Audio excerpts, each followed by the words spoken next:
தமிழக போக்குவரத்து கழகத்தில் 8000க்கும் மேற்பட்ட காலி பணியிடங்கள் உள்ள நிலையில் வெறும் 3274 ஓட்டுநர் நடத்துனர் பணியிடங்களுக்கு மட்டும் அறிவிப்பு வெளியிட்டதற்கு தொழிற்சங்கங்கள் கண்டனம் தெரிவித்துள்ளன.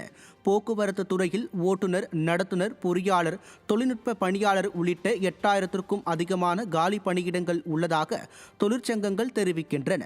சென்னையில் உள்ள 8 மண்டலங்களில் பணியாளர்கள் பற்றாக்குறை காரணமாக போதிய எண்ணிக்கையில் பேருந்துகள் இயக்கப்படவில்லை.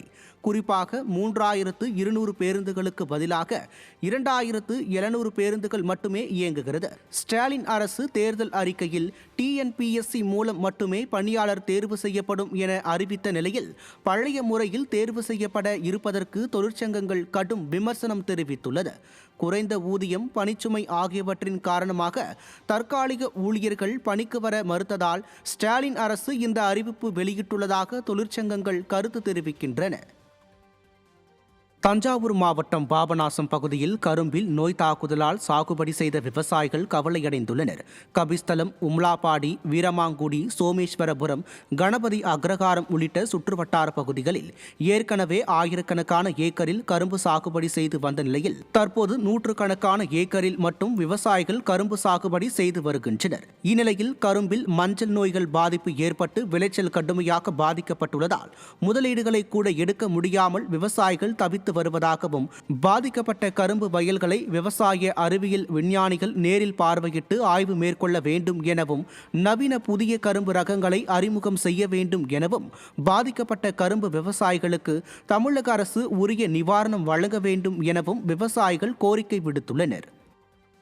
தஞ்சாவூர் மாவட்டம் பாபநாசம் தாலுக்காவில் கிட்டத்தட்ட 30 கிராமம், வீரமாங்குடி, தேவங்குடி, பட்டுக்குடி, கணபதி கிராமம், மாகாளிபுரம், ஐயம்பேட்டை, உம்பளப்பாடி, கபிசலை ஏரியாவில் 10-20 கிராமம், மொத்தம் 30 கிராமத்தில் தொன்று தொட்டு கரும்பு போட்டுருந்தோம். கரும்பு இப்போ 3-4 வருஷமாக கரும்பு போடலைன்னா நோவு விவசாயிகளுக்கு பாதிச்சிச்சு. கரும்பே நின்று போச்சு. ஆயிரக்கணக்கான ஏக்கர் போட்டுக்கிட்டு இப்போ 100கணக்கான ஏக்கர் கூட இல்லை. இந்த மாதிரி குறைச்சலாக போடுற நேரத்தில் கூட கபிசேலம் ஏரியாவில், உம்பளப்பாடி அந்த ஏரியாவில் பார்த்தீங்கன்னா கரும்பே அப்படியே கொளுத்துற அளவுக்கு நோவு தாக்கி, அது மஞ்சள் நோவா என்னன்னு தெரியல, நோவு தாக்கி விவசாயிலாம் தலையில் கை வச்சுட்டு உட்காந்துருக்காங்க. அரசு மெத்தனமாக இருக்குது. அரசு எந்த நடவடிக்கை எடுக்கல. உடனே டிபார்ட்மெண்ட் யூனிவர்சிட்டிலாம் சயின்டிஸ்ட் அதை வயலை பாருங்கள், அது இனிமேல் இந்த கரும்பு விதையை சுத்தமாக பேன் பண்ணிவிட்டு வேறு விதையை கொடுங்க, நல்ல ஈல்டு கொடுக்குற விதையை கொடுங்க. அதே மாதிரி அதர் ஸ்டேட்டெல்லாம் 4000, 5000 கேட்ட விலை விவசாயிகளுக்கு கொடுத்து ஊக்கப்படுத்துகிறாங்க. இங்கே கரும்பு சாவடியே குறைஞ்சி போச்சு. நீங்கள் விலையேற்ற காணும். விவசாயிகள்லாம் வேதனையில் இருக்காங்க. உடனடியாக அரசு தக்க அதிகாரிகளுக்கு உடனே முடுக்கி விட்டு இடத்த பார்த்து அந்த கரும்புக்கு உண்டான விவசாயிகளுக்கு ஆறுதல் சொல்லி நஷ்டஈடு கொடுக்கலன்னா கரும்பு போகிறதே நின்று போயிடும். நடவடிக்கை எடுக்காமல் அரசு மெத்தனமாக இல்லாமல் உடனே நடவடிக்கை எடுக்கணும்.